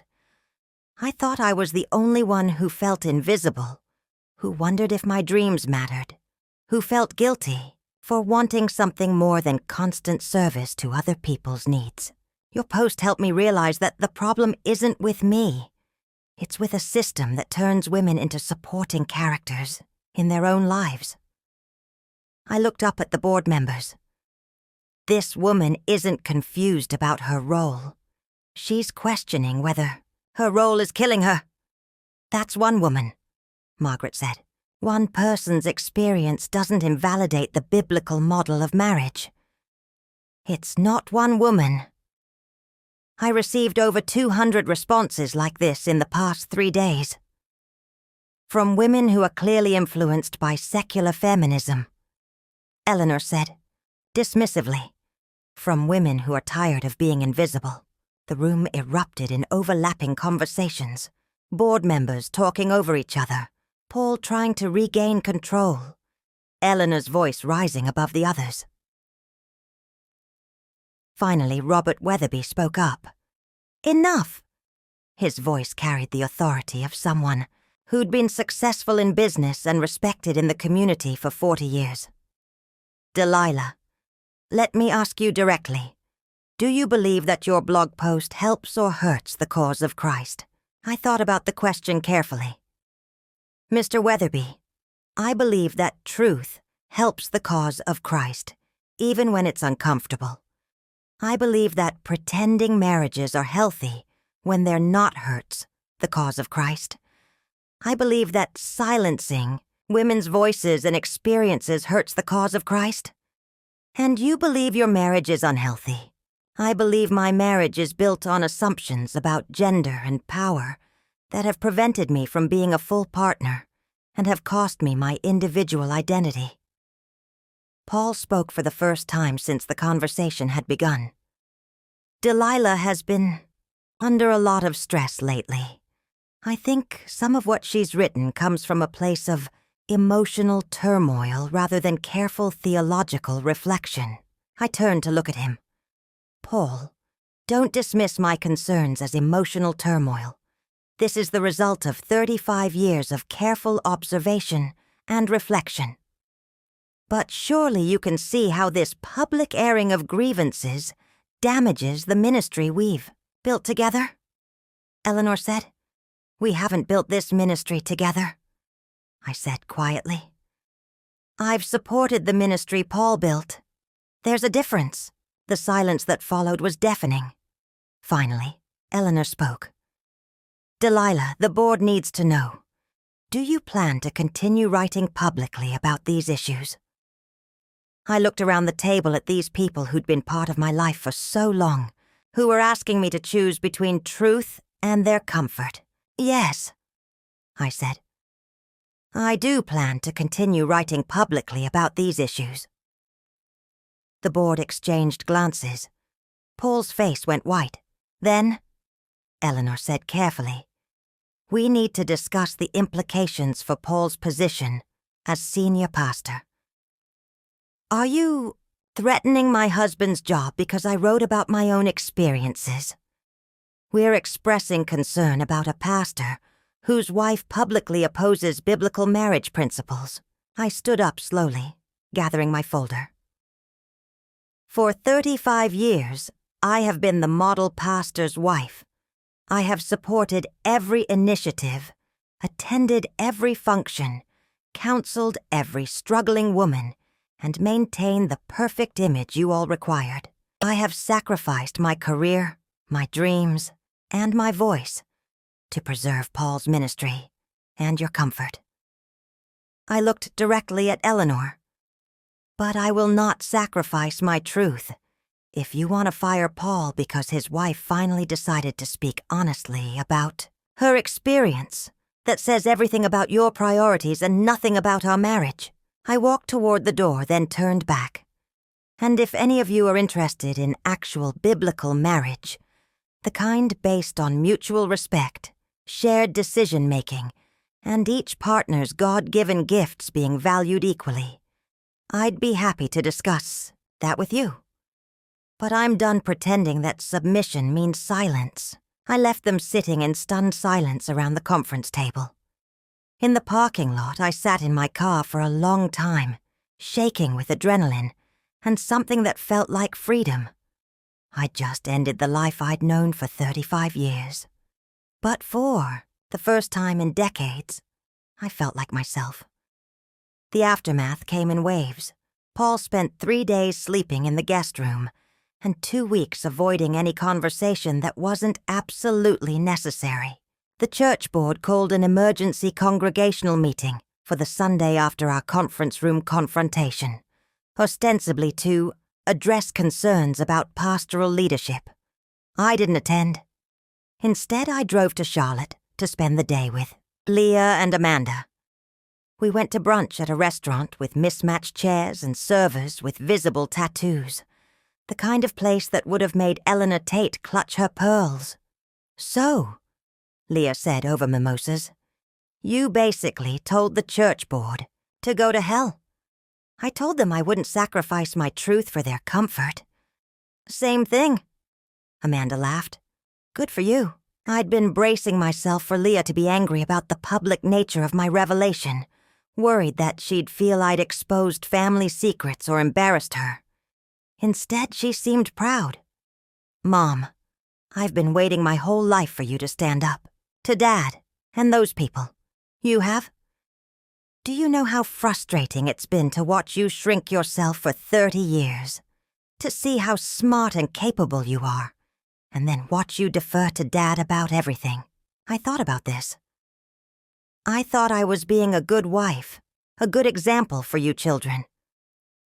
"You were being a good example," Amanda said. "You were showing us what happens when women don't believe their voices matter." That afternoon, Leah helped me set up social media accounts, Facebook, Instagram, Twitter. She taught me how to share my blog posts, respond to comments, and connect with other women who were questioning traditional gender roles in marriage and faith. "You're going to have a platform now, Mom. Women are hungry for the kind of honesty you're offering."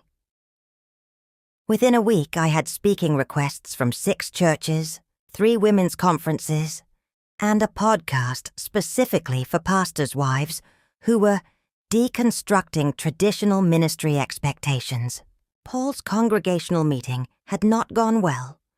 According to Naomi, who attended despite my absence, the church had essentially split into 3 factions: those who wanted Paul fired for his inability to manage his household, those who wanted me publicly disciplined for my rebellious spirit, and a smaller group who thought the whole situation was being blown out of proportion. Paul had apparently given an emotional speech about the challenges of ministry, the pressure on pastoral families, and his commitment to working through our marital difficulties privately. He'd asked for patience and prayer, and had specifically requested that congregation members not contact me directly about the blog post. The board had voted to place him on a 3-month pastoral restoration program, basically probation with counseling requirements and reduced responsibilities. It could have been worse, Naomi told me over coffee. Eleanor wanted him fired immediately, but Dr. Patterson argued for a period of restoration rather than termination. How is Paul handling it? Not well. He's angry, hurt, embarrassed. And I think he's genuinely confused about how things got to this point. Paul and I finally had a real conversation on a Saturday morning in mid-December. I was in the kitchen reading responses to my second blog post, The Theology of Helpmeet, Re-examining Biblical Partnership, when he came downstairs looking like he hadn't slept. "Can we talk?" he asked. "Of course." He poured himself coffee and sat across from me at the table that had witnessed 35 years of our life together. "I've been thinking about what you wrote, about what you said to the board, about everything that's happened." I closed my laptop and waited. "I keep trying to understand when you became so unhappy with our marriage." "I haven't been unhappy, Paul. I've been absent." "What does that mean?" I thought about how to explain it. "It means I disappeared into your life so completely that I forgot I had my own life to live. But we built this life together. We built the life you wanted. I just went on along with it." Paul was quiet for a moment. "Did you ever try to tell me what you wanted?" "In the beginning, yes. But every time I had a different idea or preference, you had reasons why your way was better. Eventually, I stopped having different ideas. I never meant to silence you. I know you didn't, but intention isn't the same as impact." We sat in silence for several minutes. Finally, Paul looked up at me. "What do you want now? From me? From our marriage? From all of this?"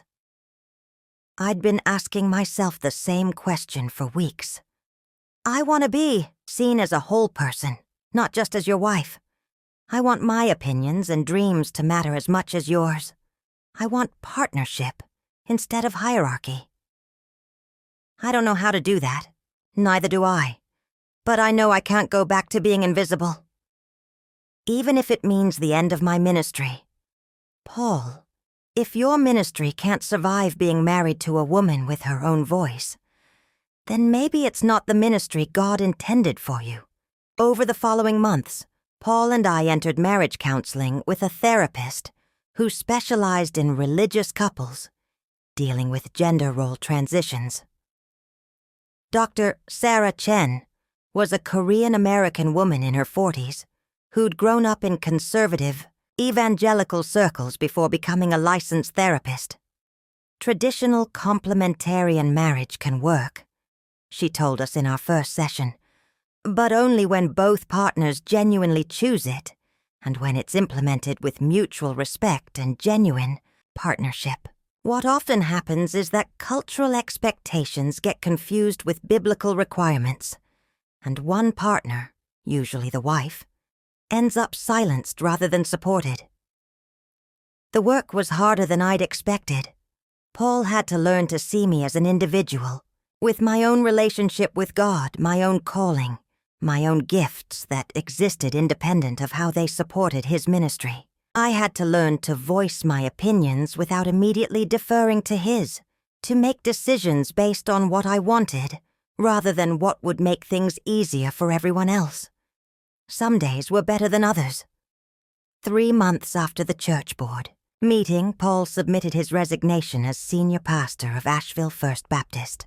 The official reason was his desire to focus on marriage and family restoration. The unofficial reason was that half the congregation wanted him gone, and the other half was tired of the drama. "What will you do?" I asked him the night after his final Sunday. "I don't know. I've been a pastor for 35 years. It's the only identity I've ever had. Welcome to the club," I said gently. By summer, Paul had taken a job as a hospital chaplain, a position that let him do pastoral care without the politics and image management of church leadership. I'd been hired as a part-time nurse at a pediatric clinic, returning to the medical field after a 30-year absence. It was terrifying and exhilarating and completely different from anything I'd expected for my late 50s. I also continued writing.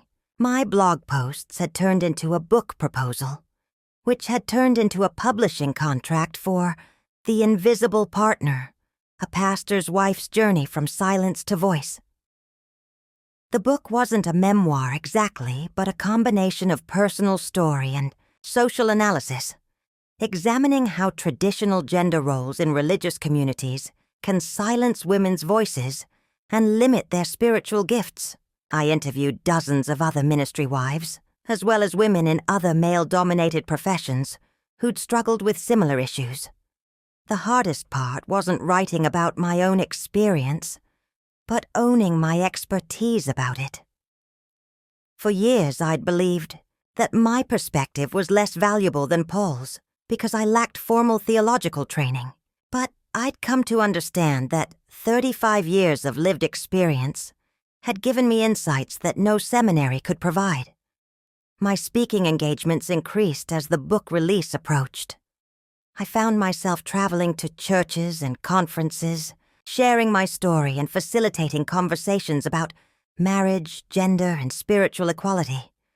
The audiences were mixed, some hostile, some grateful, most curious.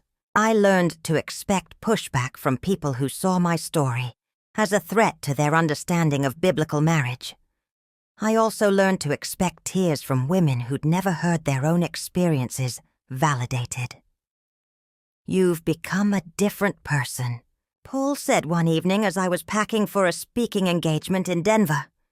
"No," I said, folding the red sweater I now wore regularly. "I've become myself again."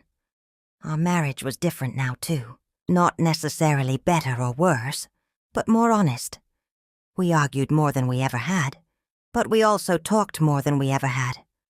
Paul had opinions about my writing and speaking that he shared whether I asked for them or not. I had opinions about his pastoral approach that I shared whether he asked for them or not. It was messier than our old marriage, but it was also more real. Some of our friends from church had distanced themselves from us, uncomfortable with the changes in our relationship and my public criticism of traditional gender roles. But we'd also found new friends, couples who were navigating similar transitions, women who were reclaiming their voices, men who were learning to support their wives' individual callings. Micah and Sarah's wedding in the spring had been a celebration of the kind of partnership Paul and I were slowly learning to build.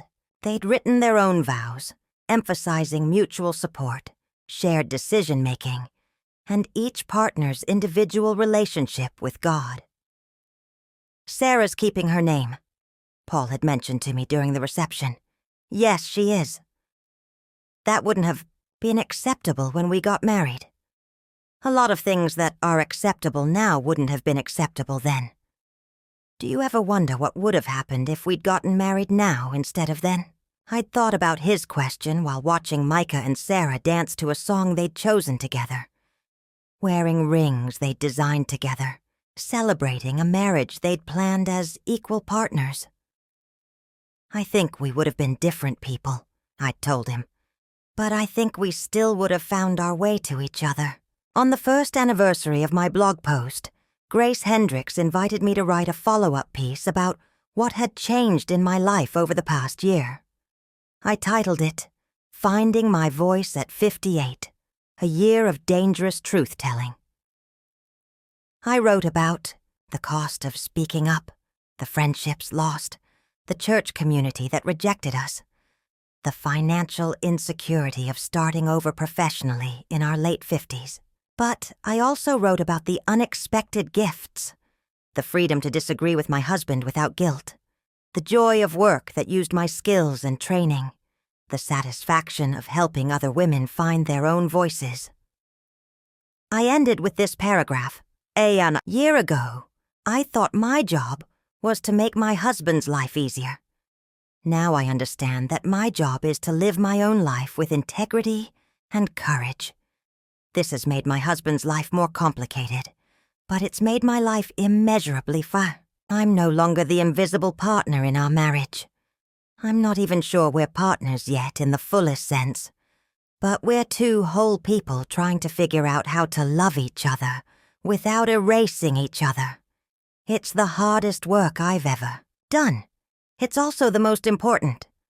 The response to the follow-up post was even stronger than the original. I received messages from women in their 70s who said it was never too late to reclaim their voices, and from women in their 20s who said my story had helped them set different expectations for their own marriages. But the message that moved me most came from a young woman named Jessica, who was engaged to a seminary student, Ms. Moore. "I read your posts and bought your book because my fiancé's mom sent them to me. She was worried that I was too strong-willed to be a good pastor's wife. After reading your story, I had a long conversation with my fiancé about what kind of marriage we want to build. We decided that we want the kind where both of our callings matter, where both of our voices are heard, where partnership means actual partnership. Thank you for showing me that it's possible to be married to ministry without disappearing into it." I printed out Jessica's message and put it in my wedding album, next to the photos of Paul and me cutting cake 36 years ago. The young couple in those pictures had believed they were building a partnership, but they'd had no models for what equal partnership actually looked like. Now we did. It wasn't perfect. We still struggled with old patterns, still defaulted to traditional roles when we were tired or stressed, but we were learning to catch ourselves, to redirect, to ask each other what we actually wanted instead of assuming we already knew. 6 months after Paul's resignation, Dr. Patterson approached us about the possibility of Paul returning to pastoral ministry. Not as a senior pastor, but as part of a team ministry at a progressive church in town that was specifically committed to gender equality and shared leadership. They want both of us, Paul told me after his meeting with their leadership team. Not me with you as a supportive spouse, but both of us as ministry partners. What would that look like? I do preaching and traditional pastoral care. You develop programs for women's spiritual development and work with couples on marriage issues. We'd both be on staff, both have equal input into church direction. I thought about it for several days. The idea of returning to ministry was appealing, but I was nervous about falling back into old patterns. Would I have real authority? I asked Paul. Not just the authority to implement your vision, but actual decision-making power. Yes, they've been very clear about that. And if we disagree about something significant, then we work it out together, like partners. We started at New Hope Community Church that fall. It was different from anything either of us had experienced in ministry. A community that expected women to preach, that made decisions by consensus rather than hierarchy, that saw marriage as a model for mutual submission rather than female subordination. My first sermon was on the biblical concept of Isa kenegdo, the Hebrew phrase usually translated as help meet, but which actually means strength corresponding to or power equal to. I talked about how women are created to be equal partners with men, not subordinate helpers, and how recognizing this truth could transform both marriages and communities of faith. The response was overwhelmingly positive. After the service, a teenage girl approached me with her parents. "Ms. Moore," she said, "I've never heard a woman preach before. I didn't know women could be pastors. We can be anything God calls us to be." I told her. Her mother smiled. "This is exactly why we started coming to this church. We wanted our daughter to grow up seeing women in leadership, hearing women's voices valued equally with men's." Months later, I received an email from that same teenager.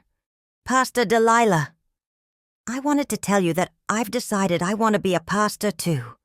Not a pastor's wife, a pastor. Thank you for showing me that was possible." That email is now framed on my office wall, next to my nursing school graduation photo, and a picture of Paul and me at our remarriage ceremony. A small celebration we held 2 years after starting our work at New Hope, when we felt ready to make new vows as equal partners. In my new vows, I promised to honor Paul's calling without abandoning my own, to support his dreams while pursuing mine, to love him as an individual rather than an extension of myself. In his new vows, Paul promised to see me as a whole person rather than a supporting character, to value my voice as much as his own, to build a marriage based on mutual respect rather than gendered hierarchy. It wasn't the marriage we'd started with 38 years ago, but it was the marriage we'd both learned we actually wanted. Sometimes at night I lie in bed next to Paul and think about that young woman in the wedding photos, the one with dreams and opinions and plans that had nothing to do with supporting someone else's calling. I grieve for her sometimes, for the years she spent silent and small. But I also celebrate her, because she was strong enough to survive 3 decades of invisibility and brave enough to find her voice when it mattered most. I'm 59 years old now, and I finally know who I am when I'm not trying to be what someone else needs me to be. I'm a woman with my own calling, my own voice, my own relationship with God. I'm a wife who loves her husband without disappearing into him. I'm a pastor who preaches the radical gospel of equality and mutual submission. I'm a writer who tells the truth about the cost of silence and the power of voice. And for the first time in decades, I am enough, exactly as I am. The sacrifices I made for 35 years weren't wrong, but they were incomplete. I gave Paul my support, my service, my devotion. But I never gave him the gift of knowing and loving the whole woman I was capable of being. Now he has that gift. And finally, so do I. Up next, we have 2 more incredible stories that are waiting for you. Just click the image you want to watch, and it will take you there. If you enjoyed this video, make sure to subscribe. It would mean a lot.